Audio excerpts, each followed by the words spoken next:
And welcome everybody. I'm here with the author T.W. Brown, and we're going to talk about his career, horror in general, and a whole lot more. So stick with us. For people who are maybe not aware of your work, how would you describe your writing style and the genre you write in? Well, majority of what I write is zombie fiction. I do have a side series that I write for fun called That Ghoul Ava, which is a horror comedy, but that is kind of a slow boil where the money is for me right now. And what I fell in love with in this genre was zombies way back in the 70s with Romero's original Dawn of the Dead. And when I had a college writing teacher tell me that I should be writing more of it, I decided to give it a shot. And I would say that what I'm writing is really more based on human reaction. I mean, you could take zombies out of it and install it in a post-apocalyptic nuclear wasteland from the 80s, you know, when we have the Cold War scares or the current scare that we have going on. You can do anything with it that you wanted. It's really, as the series rolls on, it really stops being about the zombies and starts being more about people and how they react to the worst possible situation. I pull some of the worst and some of the best out of, you know, what you see on the news every day. And I try to bring them to life on paper. I think the best responses that I get, the ones that really mean the most to me, are when somebody says that they hated this person or they loved this person or this made them laugh or this made them cry, because I'm like, you know, that was words on paper, you know, and it becomes so real to them that they get immersed in what's going on. I've had death threats over characters that I've written, and I see that as I must have done something right to make somebody that upset. Not that I look forward to those sorts of things, but I mean, it's part of, you know, quote, entertainment. So I would say that it's zombie fiction, but you don't have to be a zombie person to get into it. A lot of people that end up reading my stuff come back later and tell me, you know, a friend of mine told me about this. I'm not really into zombies, but I gave it a try, and wow, this was great. So while zombies are there, it's really not, you know, I mean, you really don't have to be a big zombie Walking Dead fan to get into it. It's really about people. Yeah, I think depending on generation, when it comes to zombies, people are either their first entrance point into it would be George Romero's work, or if they're a lot younger, possibly the Walking Dead comic and television series. What do you think separates your work from both Romero and The Walking Dead? Well, I'd be a great big liar if I didn't say that Romero is the influence. I think for anybody that's in this market, you have to have been touched by what he did, you know, in some way, somehow. I mean, for me, it was a 14-year-old kid sitting in a movie theater for the first time to see this movie on film. And 2 rows ahead of me, there was a couple years older than me, like 15, 16, that were on a date, obviously. And, you know, they were all whispery and giggly. And then the show started. And the scene when they're raiding that low-rent apartment complex, the guy gets his head sprayed all over the wall. This girl hurls into her boyfriend's lap into the popcorn bucket. If you're 14 years old, there's really nothing cooler in the world than that moment. I mean, it grabbed me. So I have to say that I've always been a fan of it, and I never really thought that I'd be writing it. And now that I am, every time I sit down and write a page, I know that I'm on his back in some way. I can't say that I was overly influenced by The Walking Dead because it came out actually in cinema form on TV well after I had started the series. And it was actually, I was probably halfway through the second book in the Dead series before I started reading the graphic novels. So because I was out there looking for anything in the genre, which back then there wasn't nearly as much. I mean, you type zombie into Amazon now and your screen blows up. But if you go back to like 2008, 2009, there wasn't nearly as, I mean, a sliver of what there is today. So I can't say that I'm influenced by The Walking Dead. I will say that in its current form, one character has sort of changed the dynamics for those of us who write it. The Negan character, you can't write a villain without it being compared to this guy now, because it's so well done. You know, it's so well done on screen. And I mean, I sat there and I watched it, and by the time he was through 2 episodes, I was just like, man, he just made my job harder. And it's not even necessarily the writing as much as it is the portrayal on screen. He does such an excellent job. I mean, I absolutely, hands down, that is my favorite character. Every time he's on, it's like I'm just glued to whatever he's going to say, whatever he's going to do, his facial expressions, everything. And I just watch it and I go, how am I going to make a bad guy that's going to even come close to this? I mean, this is the quintessential evil villain. Yeah. And the thing is he's not really, in his mind, he's not evil. You know, I mean, he's the flip of the coin. If you were seeing his story from his eyes, Rick would be the bad guy, you know? I think you're also getting a look at what Shane would have become had he not died in, you know, the early part of the series. Yeah. He's got just Shane kind of pouring out of him in a lot of the way he acts. So, but I have to say that anybody who does this, even for fun or for a living, like some of us do, we have to say that Romero is the driving force. I mean, we're all on his back. Yeah. What was it that influenced you to pick up the pen or to type at the keyboard, the first novel? Actually, the first thing that I ever wrote, which was nothing like this at all, I'd been writing since grade school. I just found that I had a knack for it, and so I took every writing class I could. In like 4th grade, the teacher put 3 sentences on a board and said, write a 1-page story with that sentence in it, and mine ended up being 6 pages typed. I wrote the first unofficial sequel to Jaws that day. You know, and I used my entire class as characters in the story, so I ended up reading it in front of class. But it was just, I always knew that that's what I loved. But I had people kind of coming and going throughout my life that would say, you're wasting your time. You know, I mean, I had ex-wives that are long gone that, you know, almost a direct quote is, you're wasting your time with that. No one's ever going to read your stuff. But then I found, and oddly enough, she ended up being an ex-wife too, but I married someone who found a box of my writing and said, you really need to do this or you're never going to be happy unless you find out that whether you do or don't have it. And then actually the wife that I've had for the last 15 years, and this is the last stop on that train, she basically said, you have to pick it back up again. Because I'd put it down again after some other, you know, things happened and other things got more, you know, important. But she told me, she goes, you have to do this. And then one day when we were struggling financially during the huge recession that took place, she actually comes up to me one day and says, you need to quit your job and just write. And I'm like, I don't think that's a good idea. She's like, look, with what you're making when you work compared to what you're making right now on your books, you know, it's not that far off. And you not having to go to work is going to allow you to be more productive.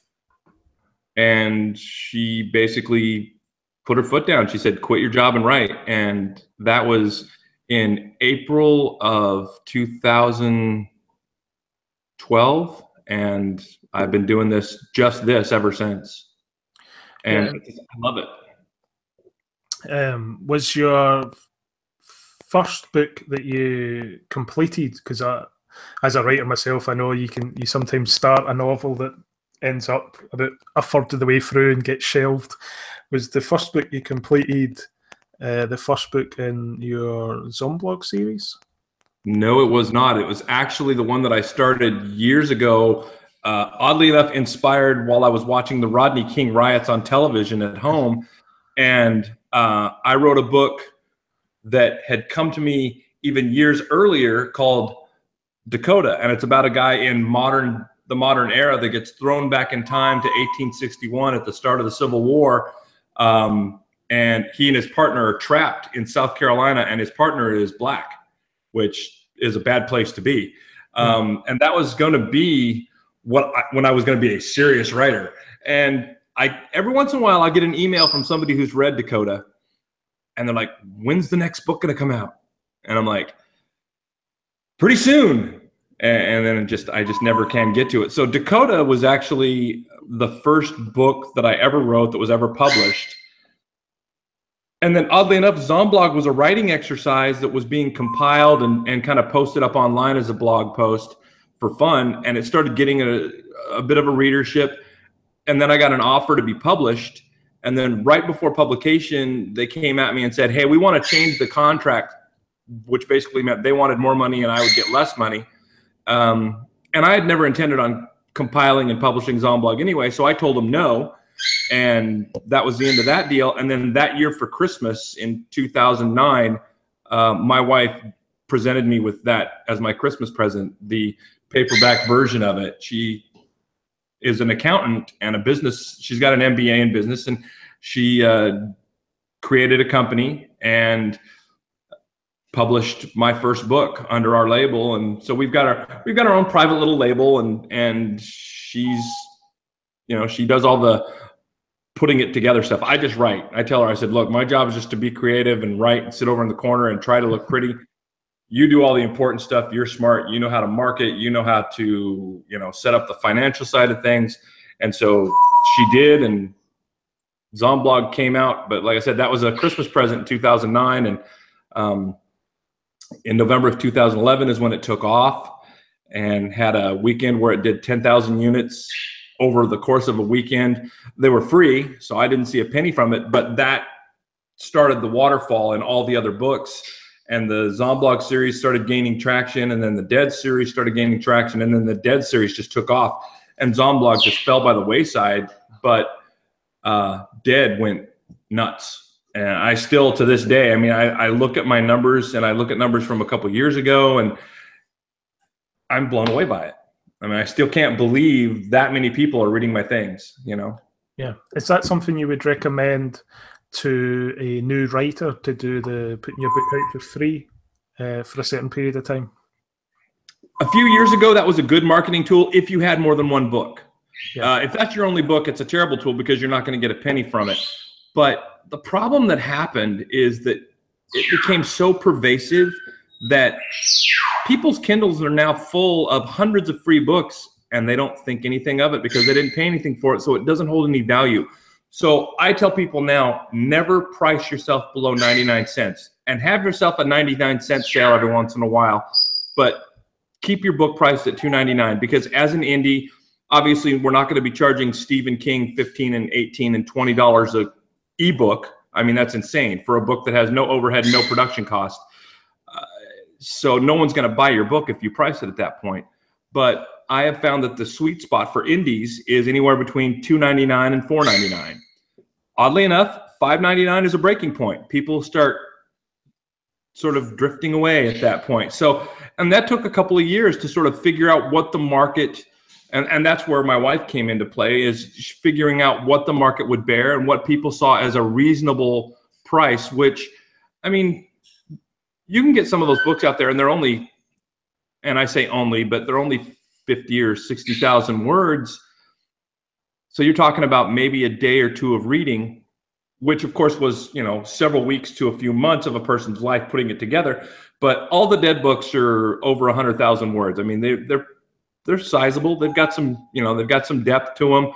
And, if you use them as a weapon later on in an actual apocalypse, you might be able to bat off a couple of zombies. So they're not thin and flimsy. So they've got something to them. So I think it's a good price at $4.99 because it's a few days worth of reading. And wow, people that read these books, they know the series better than I do. The readers know those books now far better than I do. They let me know if I make a mistake. I hear about it. Do you use beta readers when you're in, or do you go to an editor? Actually, I do use I've got a really good group, a real good core group of beta readers that take care of things for me. And I took some editing courses. I actually do editing as one of my other jobs. I actually edit for other writers. And I've probably edited close to 250 books at this point. But I took some courses through UCSD, University of California in San Diego, to sort of get better at my craft, because I felt I was pretty good, but I could always do better. So I took some courses to get better.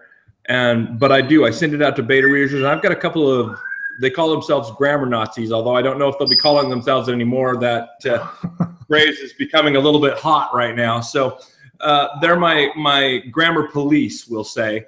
And they fix, they point out the mistakes that I make, and they also are really good with continuity issues. And if you have 8 to 10 solid people that come back regularly, and that's kind of what I've whittled it down to over this, 5 or 6 years, is a really good core group that comes back regularly. Everybody sees something different. And so it's always amazing to me that, the people that are so meticulous, and then they'll miss something so obvious that one of my little fringe beta readers that is just kind of along for the ride and really just tells me if the story works or not, and doesn't do a lot of correction, but they'll say, this part here, you killed this guy, but you killed him like 30 pages ago.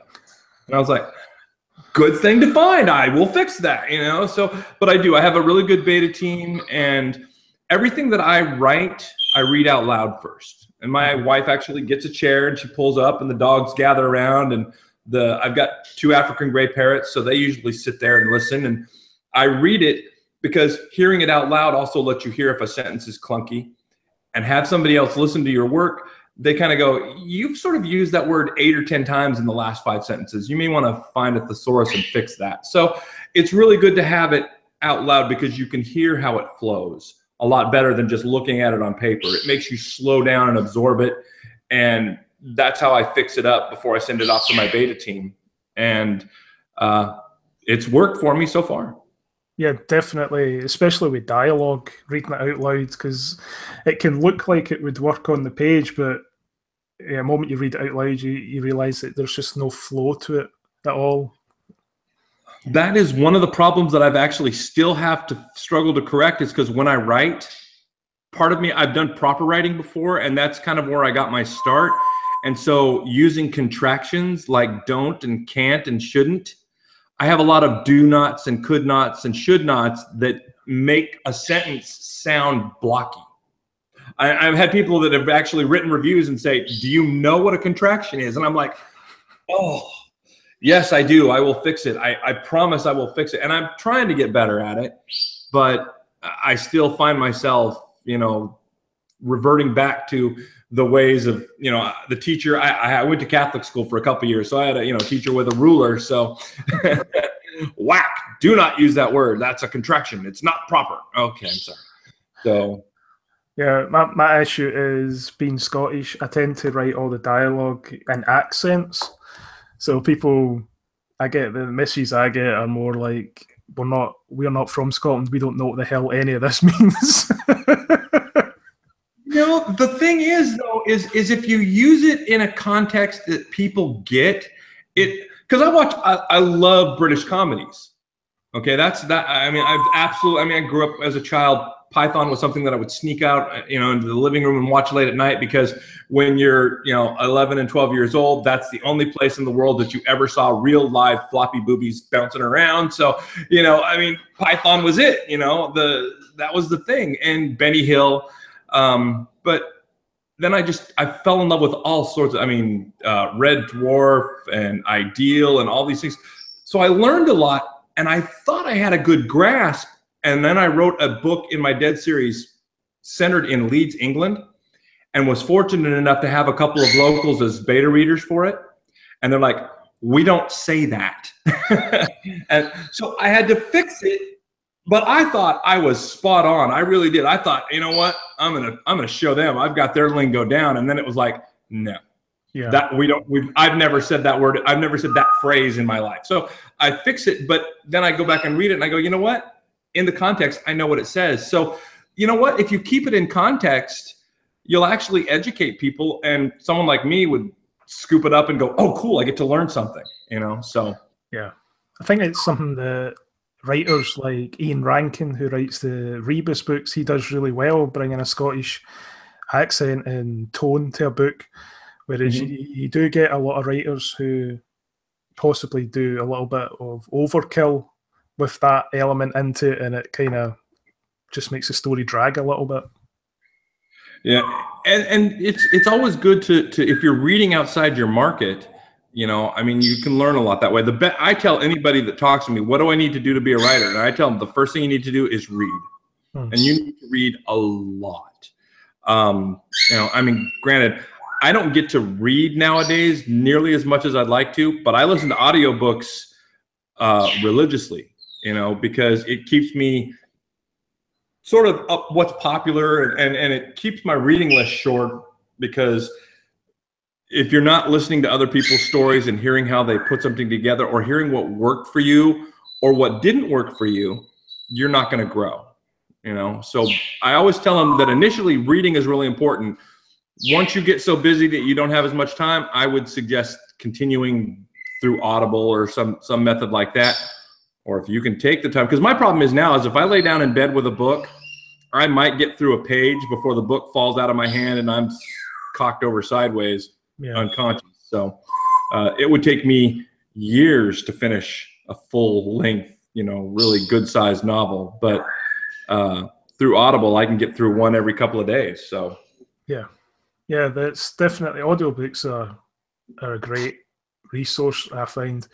There's a lot of books that, as you say, would take me a very long time to get through, purely because I don't have that much time to dedicate to reading. But I can listen to an audiobook when I'm out walking somewhere, or, you know, traveling. So that's a great way of doing it. And when you were starting writing the Zomblog series, at that time, the popular horror villain would have been vampires, probably off the back of the Twilight series. It actually was, because what was funny was I was in a college creative writing course, and the teacher came into class one day, and she stands up there and she kind of glares at everybody, and she goes, all right, everybody, listen up. Here's the assignment. I want you to write something that you enjoy, that is creative. You people quit trying to impress me with all this symbolism and crap you think I want to read. And I'm like, okay. So I wrote this little short zombie story, turned it in. Next class, she's telling everybody, you know, much better. Now we're starting to get creative. The juices are starting to flow. By the way, Mr. Brown, could you please wait after class? And I'm like, oh no, I'm in so much trouble. And everybody leaves, and I'm standing there, and I'm like, yeah. And she goes, why aren't you doing more of this? And I'm like, what? And she goes, why aren't you doing, this was so good. In just a few pages, you scared me, and you made me care about the people on paper. I mean, you really have something here. And I'm like, okay. She goes, so why aren't you writing it? And I go, it's been done. I mean, Romero did it. And she goes, nothing has just been done. Vampires have been around forever, and right now there's this brand new series called Twilight that everyone's talking about that is some sort of rage. So it was like, it was just getting its popularity boost at that time when she told me writing zombies is what I should do. So I sat down with a piece of paper and pencil that night, and I decided to warm up for what I wanted to do, which was the Dead series, by writing this journal through one guy's eyes of how the zombie apocalypse kind of comes down on top of him. And that's how Zomblog came to be. And I actually, each one of the entries in books 1 and 2 were written day for day. That was the entry I wrote that day. If I missed a couple days because things were going on, I would have to fast forward in the story and then catch everybody up to what happened, you know? But that's what I did. I wrote that as a day-by-day writing exercise to get myself ready for the Dead series. Yeah. And with the Dead series, some of the messages I've had from my email list, there's people that are very big fans of that series. They were wondering when the next book is coming out and where the idea came to start that series, which I know as a writer is never the question you want to be asked. Where did the idea come from? But that's what they're asking. I don't mind it, because I can give credit to it's a good and a bad at one time. The bad was, at the time I was reading everything I could in the zombie world. And there were some pretty cheesy stories out there at the time. And I read this one, and this guy at the start loses his wife and decides to fight his way all the way across the city to get this necklace she gave him that's at this school. So he fights through hell to get to it, all the while talking about how much he loved his wife and how this necklace meant so much. He gets to the school, finds the necklace, hears some screams, runs to the school, finds this other teacher in another room who just is kind of hot, and he's always thought she was really attractive. He rushes in, saves the day. They have sex on the desk. And I'm like, really? Okay, no. Zombie people are not, they're smarter than this. And so I was reading, after that, I read the George R.R. Martin series well before HBO scooped it up. And, you know, I mean, and I love the series I love Game of Thrones, but reading that book and reading that series just drew me into something, and having it from so many different perspectives to where you could see the same scene twice, but it looked different because you were seeing it through somebody else's eyes. So I sort of wanted to take that idea to the zombie world, and I wanted to write something that was not dumbed down, and I didn't want to have a bunch of military superheroes that could make, you know, a submachine gun out of a paper clip, some tin foil, and a piece of gum. I just wanted the people that live next door to you, you know, so that when you read this guy, you could relate to him, and he was just normal. And so that's kind of what Dead was about putting the normal people in the worst possible situation and how they would deal with it. And it was funny because there were times as the series drew on where I would hear Jeff Goldblum as Ian Malcolm from Jurassic Park in my head going, excuse me, but eventually you will put zombies back in your zombie series, right? And I'm like, yeah, I should probably use the Z word again here. I haven't had one in a while. But so the influence was something that I'd read that I thought was terrible, and something that I read that I thought was amazing. And I just felt that people that were into zombie fiction were smart, and they wanted something that was going to take them and sort of scoop them up and blot out everything around them for a little while. And that's what I hope to do. I mean, every writer hopes that they can, you know, be encompassing, and it's kind of a grandiose idea, but that's what I wanted. I mean, and for some people it hit that mark, for others it didn't. I mean, in entertainment, you're going to have somebody who thinks that this is amazing, and another person right next to them is going to go, it's horrible, you know. So you have to accept that. That's part of being a writer. But that's what I wanted to do, and I felt good about it. And I still do. I mean, I read some of the earlier books, and I've learned a lot as a writer, because it's like working out. You get better, you get stronger, I believe. And so I read some of the earlier books, and I'm like, oh, that could be so much clearer, so much better written. But you have to go with what it is. As for what's next, I took a break for a while. I had a lot of stuff go on in my life that just needed me to pull things in a little bit. And I stepped away from the typewriter for a little while, the computer, and I was just like, I wasn't even sure if I could return. And then I realized how much I missed it. I'm back to it. The Snapshot Las Vegas, which is a standalone spinoff set in the Dead world, should come out in September. And then from that point on, probably every couple of months, the new Dead series will come. In fact, book 3 of the new Dead series, which is called Suffer the Children, I expect it to be out before Thanksgiving, but at Christmas at the very latest. And all of 2018 is going to be solely dedicated to the new Dead series. There's not going to be any other spinoff stuff. I'm even putting Ava on hold to kind of let her gel and maybe think of a new way to market her and gain a readership. But the Dead series is going to be my sole focus as a writer in 2018. I hope to have a minimum of 3 titles come out in that series in 2018, possibly 4, depending on the flow that I get into. But you can count on book 3 being out at the very latest. If something terrible happens, at the very latest, it'll be out before Christmas. Yeah. How do you stay so prolific with your word count to be able to bring that many stories out in that short a space of time? I think I just get lucky, because it just does. It just comes to my head. I don't write with an outline. I don't, because I believe that makes you linear. If you know where you have to get to, you're gonna write from point A to point B in my head. So what I like to do is I like to just let things go and let things happen. Now, the downside of that, as people who've read my series will probably chime in and tell you, is that sometimes characters get themselves into trouble and can't get out of it. And like I said, my people are all regular. They're just not any MacGyvers out there. So I get some hate mail when a very popular character doesn't make it to the next book. And there were times where I had a character that I had in my head planned to be all the way through a certain book, and they end up 2 books short. It just happens. You know, I'm like, uh-oh, I can't get him out of this one. I could get rid of 25,000 words and rewrite the scene, but I'm not going to do that. And so I have had characters, the demise of certain characters cause an influx of emails from people saying, "What have you done?"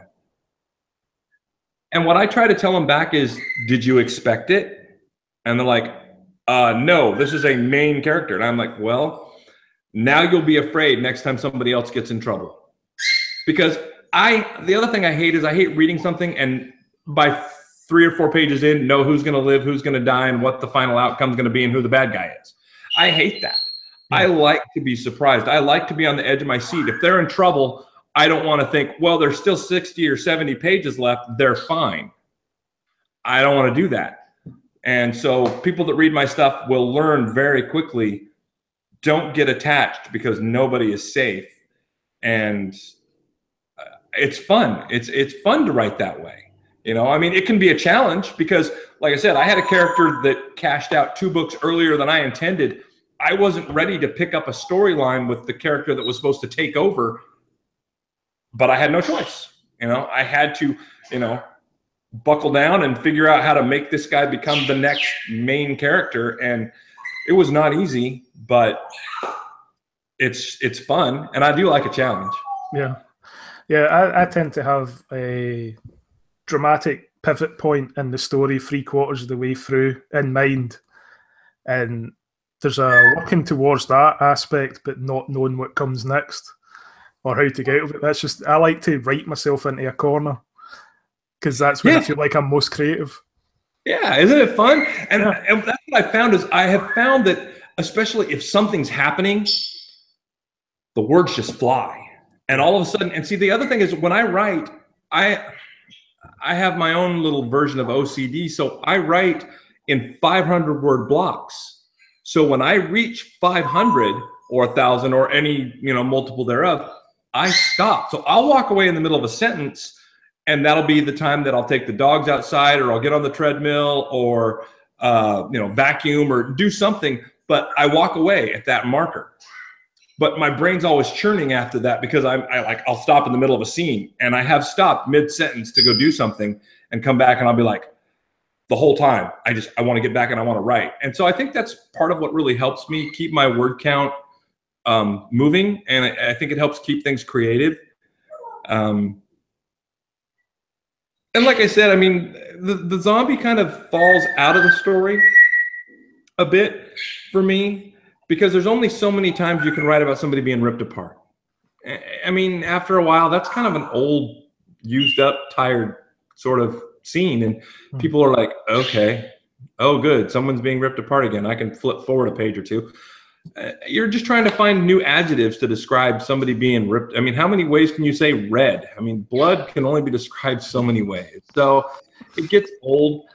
I'm a little concerned about Snapshot Las Vegas because Snapshot Las Vegas probably has the fewest interactions with zombies of any book I've written, and it's by design. I actually am writing this book, and this was the idea, I can say, and I have witnesses, came up well before the Negan character ever existed, at least, you know, in the incarnation that we know of, and I don't think he'd even made the series in the comic book yet. But what I wanted to do is I wanted to write a story from the viewpoint of somebody who, if you were outside, you would see him as a bad guy. This is a villain, but he doesn't see himself that way, And you're seeing how he basically sets up his empire. And this guy becomes this warlord who basically takes over a portion of Las Vegas. And after, early on, he captures a lot of the engineers out at the dam, and he keeps power on to his area. And that's part of what he has to offer that nobody else does in the apocalypse is he has electricity. But most of his interactions are dealing with people, and he wipes out raiders left and right because he doesn't want anybody infringing on the territory he's creating. And then the people that he brings in, he basically is enslaving them. And they don't ever have an option to leave. If you leave, you're hunted down and killed, period. Bottom of, that's it. And then he's also the first character I have with a catchphrase, because when I went to Vegas to do my, quote, research for it, we took a tour of the dam. And I actually talked to the lady ahead of time that was the tour guide. And I said, now I'm going to be asking you some questions, and I am not a terrorist. So I asked her about, a military group, how they could hold the place down and some of the weaknesses of the dam and some of the strengths. She was really helpful. I mean, she didn't give me any crazy information that I probably couldn't have found on, YouTube or Google or anything else like that. But she was very educational. And she showed us a section of the dam that was when it was initially built. And it's this metal staircase separated from the rest of the dam that is, if they turn off the electricity, it is pitch black. And so what he does is if you make him angry inside the community, he has you taken to this doorway and thrown down those flight of stairs, and he says, I sentence you to the darkness. And they shut the door, and then you are in pitch black until you eventually wither away and die. But this guy is set on securing his outpost at the expense of anybody, because he doesn't want to just survive. He wants to live. He doesn't want to just get by. He doesn't want to have to go digging around in, moldy food out of somebody's, cupboard or whatever. He wants to thrive, and to do that, he will do whatever it takes. So there's not a lot of zombies in Vegas, so I'm kind of concerned about how the reviews will come back. But it's a book that I wanted to write, so it's kind of more for myself. And I think there are going to be people that are going to love it, but I also think that this will probably be one that gets hit by critics probably the hardest. Yeah, it's what you were saying about there's always so many ways someone can get ripped apart, and I think that's what damages a lot of television series that focus on zombies. They focus too much on the actual zombie attack parts, so they start to lose the threat of the zombie attack because it's just all the time. Or in some of the later Romero zombie movies, they're just always just hovering about in the background. It gets a little bit like Shaun of the Dead. It's just not scary anymore. Which I love. Yeah. I think that the threat of them being able to come out of anywhere has to be, they have to build that tension. So it can't be constant. So I think a story where there isn't as many zombies and you're focusing on this character who, in his head, he's the hero of his own story, but to everyone else, he's a villain. Yeah. I think that is actually a more interesting take on the genre, and I think that's what's helped The Walking Dead. The Negan character has actually been the boost in the arm that series was needing, because it was starting to drag as a series. Well, what I found interesting is everybody complained about season 2, which was, the famous farmhouse season where, quote, nothing happened. But to me, what I saw was this is when he was establishing character. Now, as a reader, that's good stuff. As a viewer, not as much. It doesn't transfer over as well. And so I think that's kind of, when people walked away from season 2 going, what a waste, I was looking at it more of, okay, now you've given me some more depth. Now, granted, I had already read the graphic novels. In fact, I quit around 110, 115 of the comic book, because I didn't want to be surprised anymore. I mean, I didn't want to be disappointed anymore when it went away from the story. But at the same time, I didn't want to know what was coming next. Yeah. I wanted to be like a lot of the people that were watching it that don't even know it's a comic book and just enjoy the ride. And, that made it much more of an entertaining show for me after I stopped reading. I wasn't as disappointed with veering away from a storyline that I thought was important. You know, I mean, I still laugh my butt off that the most popular character in the series is not in the graphic novel. I mean, Daryl did not exist. You know, that was a character made for the TV show. And you know, my daughter has already told me directly, if Daryl dies, I don't watch it anymore. So, you know. Is a comic book adaptation of your Dead series something you would consider? I absolutely would. I think it would do much better in that form than it would ever do in film form. I don't think it's ever going to see film. It's not made to be film. I didn't write it thinking film. So it doesn't have legs to be a movie. It would get ruined like World War Z was ruined. But as a graphic novel, I think it would stand up better because they could take the 3 different chapters individually, what eventually became known as the perspectives chapters, which were originally called the Steve chapters, the vignettes, and the geeks, and those could each be their own, and they could put out an issue. The issues could come out simultaneously, or however somebody in the world of marketing decided to do it. I am fortunate that that Ghoul Ava book is in the works to become, the first book at least has been designed and is on its way to comic book form. I've lucked into this amazingly talented artist who is just, when I see his work, I'm still like, wow, how did this guy say he wanted to work with me? He's really good,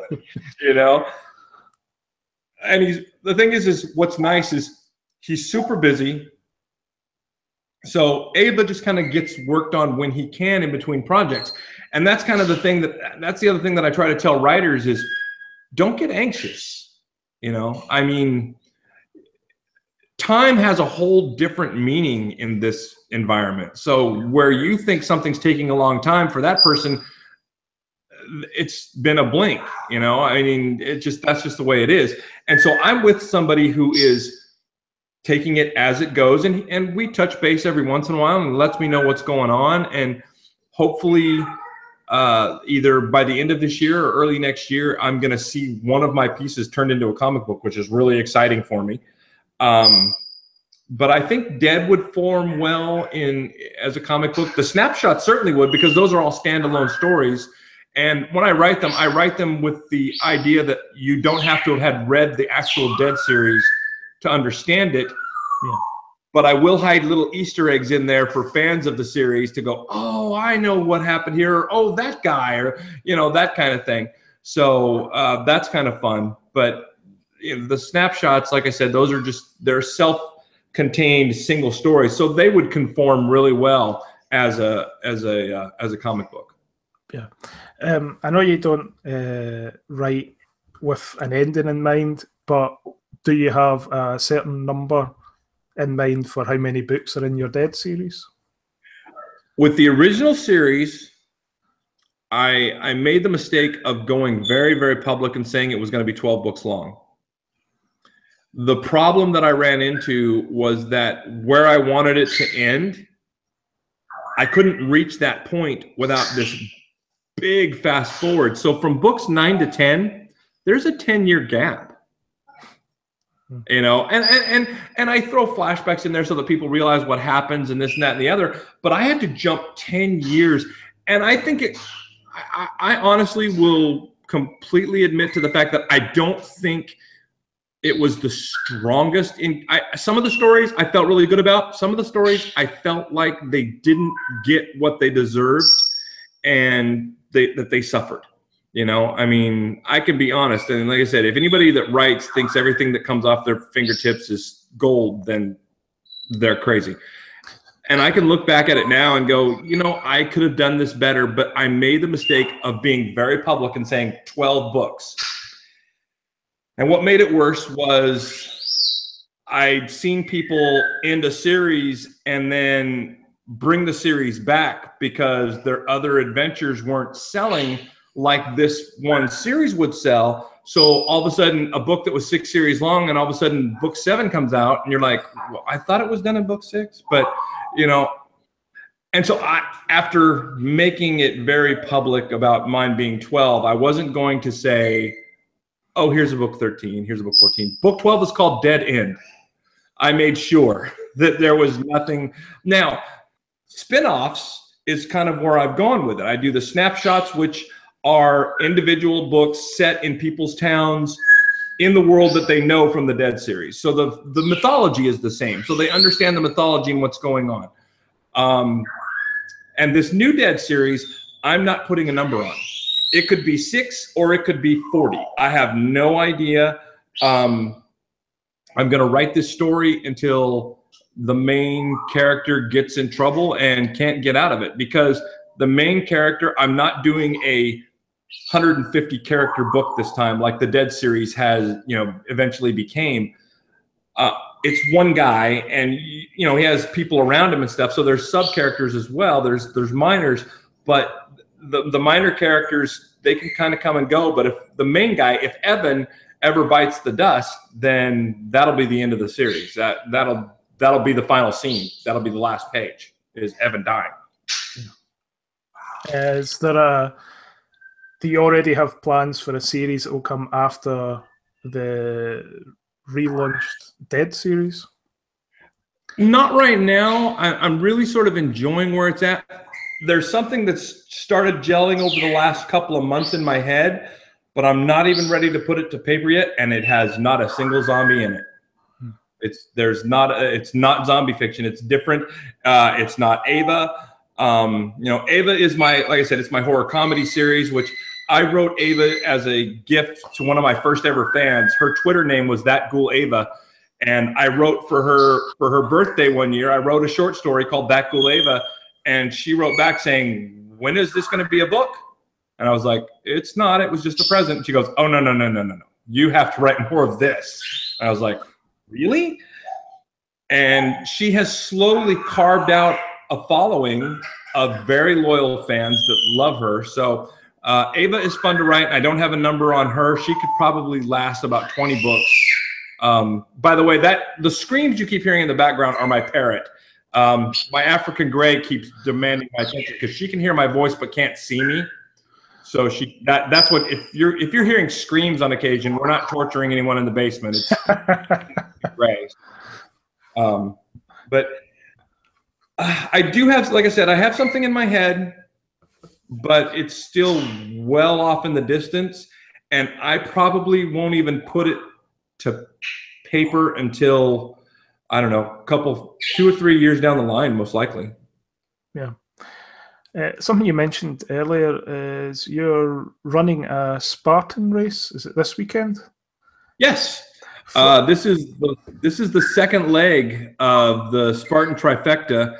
I ran the Super up in Snohomish, Washington back in April, and that was 10 miles and 26 obstacles. This one will be the sprint, which is the one that I've actually run the sprint. This will be my 5th time on the sprint course, the same course. And this one's just a little over 4 miles and right around 18 to 20 obstacles. And then in September is the final wedge of the Spartan trifecta, and this is called the Beast. And this one will be 13 plus miles with anywhere from 25 to 35 obstacles. And so the body will be broken down by the time I'm done with that. But this is also my last year. I figure at 52, I can call it good. I want to get my trifecta. It's something that I just wanted to do personally and cross off my list. I don't have any, I hate running. So the obstacle courses make it at least interesting. Plus, I listen to, I've got Zombies Run, the app on my phone. So I actually listen to that as I'm on the course. And then I've got music playing and stuff to kind of keep my mind off the fact that I'm in pain. But yeah, I'll finish it up. And after this trifecta, I'm going to retire from obstacle course running. And I'm just going to stick to my in garage gym that I have. But the Spartan will take its toll because, of course, for anybody who's ever run one, or if you haven't, if you fail an obstacle, you have to do what's called a 30 burpee penalty. And I don't know if you know what those are, but yeah. So you're nodding. You know they are awful. And if you have to do 30 of them and then resume running, yeah, that could be a nightmare. Now, in the Super up in Seattle, I failed 5 obstacles. Jeez. That was 150 burpees by the time I was done. I was hamburger when it was all over. There was nothing left of me when it was over, but I finished. And that's just it. For me, it's a matter of proving to myself that I can do something and pushing myself past the limit that is comfortable. And I think that every once in a while you need to get outside of something that feels comfortable and challenge yourself. And that's what this is. So I do that. And but after that, it'll be strictly focusing on my own the gym I have in the garage, and working with my dogs. That'll be my exercise after that. Yeah, you train your dogs for water rescue, I believe. Yes, I have 2 Newfoundlands named Freya and Loki. And they're actually both like laying right here at my feet while I do this. But the one she is barely 5 months old, I think. And we weighed her today, and she's 85 pounds. So I don't know how many stones that is, but she's a heavy girl. Yep. And then our 2.5-year-old is 124 pounds. But Newfoundlands are actually bred to work in the water. They have a different swimming stroke than regular dogs. They don't dog paddle. They actually swim out with their legs, and they have webbed feet. Wow. So part of her testing, which is what she does at practice, is she has to swim out when somebody calls for help, and she swims out, and they hand her a buoy. She grabs it, and it's attached to a rope, and she pulls the boat to shore. And the boat you have to hear the boat ground before she gets the points for that exercise. So that's just some of the stuff they teach them, and some of the stuff that we train in. And then there's, you go out into the water, and you just lay there and do a dead man's float, and they have to swim out to you and grab your hand and pull you to shore until they reach the handler. And then until the handler touches you, the dog cannot let go. So, but it's a lot of fun. How long does it, on average, take to train a dog to do something like that? We could have attempted her first, because the degree is in 3 stages, and we could have attempted Freya's first stage this September. She's been working on it hard for about the last 4 months, where that's been the sole focus. But we're not going to have. I'm going to actually be at the Spartan up in Seattle doing the Beast that weekend that the certification takes place. So she'll qualify next year, but also by that time the baby will be ready, and so both of them will be qualified. It can take, depending on how much time you spend, and the dog's aptitude, it can take a few months to get them trained in the basics, and then you just have to learn to grow from there. But it's really what they're bred for, and a lot of it they do almost instinctually. So they're really an easy dog. They're very smart, so that makes them real easy to train, although they can also be very stubborn. Every once in a while, mine decides that instead of going out for a swim to go rescue somebody, she'd rather get up to her waist and then just drink. Yeah. And so and I call that the slowest water rescue in history, because eventually she'll get to you, but she's going to walk around and have a drink first and then make her way out there. So. Yeah, I think if I was trying to do that with my dog, it would maybe be able to rescue a tennis ball, but it wouldn't care about a person. We have border collies too, and we have one that he wakes me up by dropping a frisbee or a softball or a tennis ball on me in bed in the morning. Sometimes I've actually been woke up to a frisbee on the face.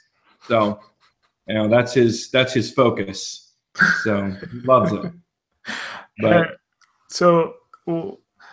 go with some of the usual questions at the end here. What's your favorite horror film that you? I would say it's kind of hard, because Dawn of the Dead has such a meaning for me, but I have to say the one that hit me the hardest and still to this day lingers, and it's funny because people that see it now look at it and go, what's the big deal? And that's the original Exorcist. Yeah. The original Exorcist, I actually snuck into a theater after being told by my mother, who worked in the theater, absolutely do not go in there. Bambi's playing in this one, and a movie you can't see is playing in that one. And when you're 7, which theater do you go to? The one you're told not to. So I went and saw The Exorcist and got the holy crap scared out of me. And to this day, it's imprinted on me. I mean, there are parts of that movie that the hair on my arm still stands up, and it still just gets to me and scares the bejeebers out of me. So I would say that The Exorcist, it really is, to me, the scariest movie I've ever seen, and the one that has always stuck with me. Yeah. I remember I saw that. I've told this story before on the show. I was 4 years old. I've got two older brothers, and they were watching it, and I don't think I slept in my own bed for about a month afterwards. The scene where you get that one subliminal flash of Captain Howdy, where it's just that face for just a quick second. Yeah. Even if you don't see it, even if I blink and miss it, the hair on my arms and on my neck just go straight up, and I could just feel the chills hit me. To this day, I mean, it impacted me so much. And I actually ended up sitting through it twice because the janitor didn't come through the first time, and I was scared to leave my seat. So I sat there in my chair and then watched it a second time because I was so scared I couldn't leave and go to the lobby. So yeah, that movie has stuck with me forever. But I would have to say that one is the one that impacted me the most as a movie. Yeah. What was the last horror movie you saw that you enjoyed? Oh, okay. I was gonna say, yeah, that has to qualify it. I would say Train to Busan, which I watched on Netflix recently. I went into it with no expectation at all. I was like, okay, Korean zombie movie, yay, you know. And I was floored. It was so well done, and it just kept you going. And it's on a train. I mean, you're thinking the snake's on a plane, zombies on a train. I mean, you know, but it was so well done, and it just pulled me in. And I mean, the scene, and I don't want to spoil it, so if you've not seen it, plug your ears for a minute, but the scene at the end when they're in the station and they're all up against the glass, and then that glass breaks, or later on out in the train yard when they come through that window, oh my God, that was amazing. And I really got pulled into that movie and enjoyed it a great deal. Loved it. Yeah, the Korean filmmakers at the moment really know their stuff when it comes to pacing to get the scares. They don't rely on jump scares or any cheap tactics. It's all about building up the tension. It's an old-fashioned way of doing it, and it still works today. Yeah. One of my usual questioners on the show wants to know what your thoughts were on the movie Maggie, which he thought was an interesting zombie film because you don't actually see zombies till very late on. Oh, I guess I'm gonna have to add that to some to see, because I don't think I've seen Maggie. Yeah, it's Arnold Schwarzenegger and Abigail Breslin, I believe the actress is called, and he's a dad, and his daughter basically gets infected.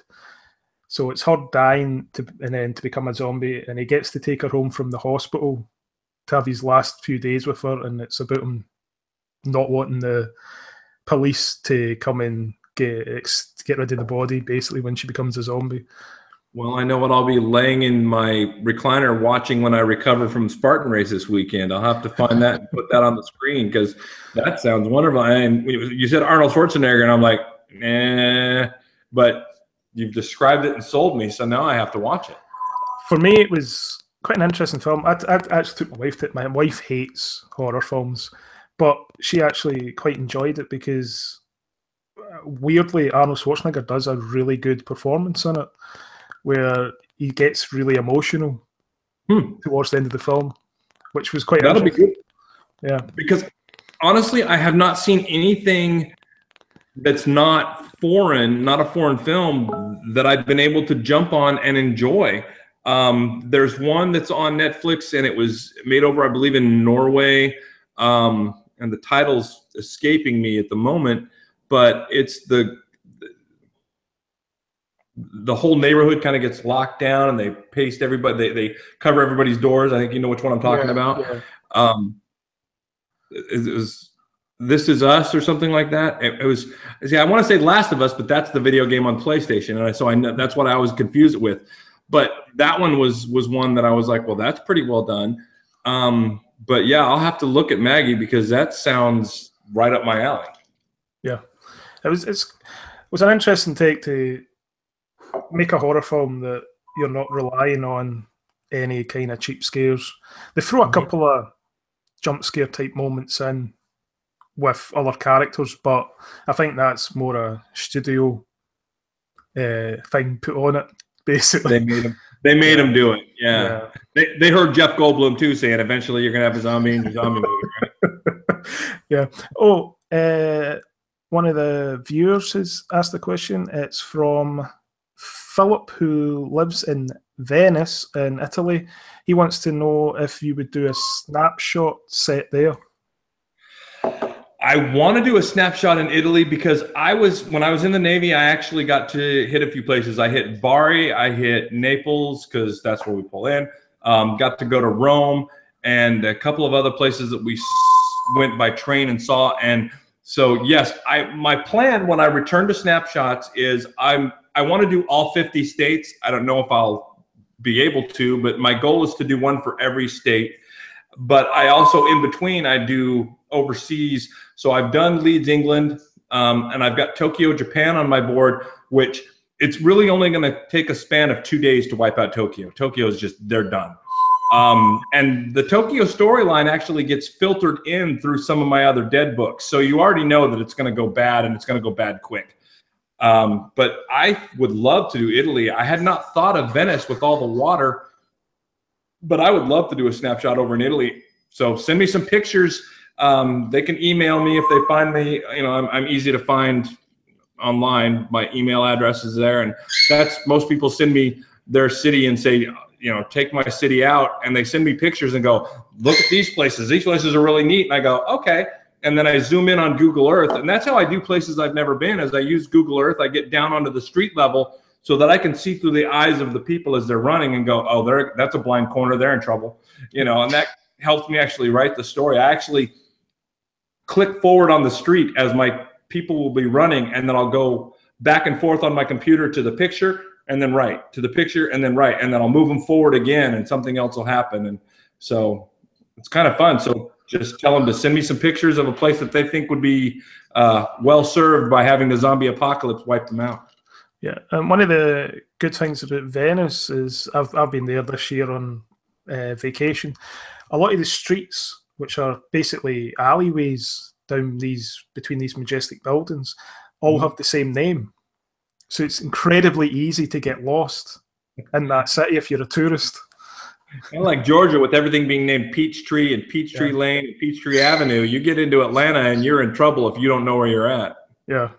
So yeah, that'd be fun. Yeah. An American tourist wiped out in Venice. Well, it's been an absolute pleasure to talk to you. I want to thank you for coming on the show.